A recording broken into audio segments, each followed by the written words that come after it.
ម៉ែខ្ញុំក៏តែងតែជឿលើការឧទាហរណ៍ថាយើងសាងសង់អីមួយចេះគាត់មើលថ្ងៃណាបងប្អូនហើយខ្ញុំក៏មានកម្រងធ្វើកន្លែងនេះណាម៉ែខ្ញុំក៏តែមើលថ្ងៃបងប្អូនអើយមើលថ្ងៃនេះបានស្អែកអញ្ចឹងហើយជាងក៏មកធ្វើឲ្យយើងភ្លាមជាងលឿនទៅបងប្អូនមកយកថ្ងៃតែកន្លះថ្ងៃក៏កាត់មកដែរហើយថ្ងៃនេះគឺជាថ្ងៃទី2ឯងបងប្អូនថ្ងៃទី2ថ្ងៃក៏ធ្វើអត់2ថ្ងៃកន្លះកន្លែងយើងធ្វើនេះអត់ធំទេបងប្អូនអើយ5ម៉ែត្រគុណ6ម៉ែត្រធ្វើស៊ីម៉ង់យើងធ្វើអញ្ចឹងក៏ស៊ីម៉ង់ដែរព្រោះយើងធ្វើណាធ្វើកន្លែងធ្វើការ៉េម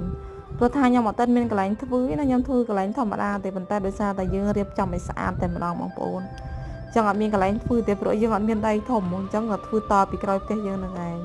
ហើយជាងក៏សន្យាថាក៏ធ្វើឲ្យលឿនឲ្យយើងគាត់ថាធ្វើឲ្យមុនចូលឆ្នាំអញ្ចឹងបងប្អូនចាំអ៊ុតមើលទាំងអស់គ្នាណាហើយជាងគាត់ធ្វើលឿនណាបងប្អូនខ្ញុំសង្កេតឃើញថាពួកគាត់ធ្វើល្អមែនទែន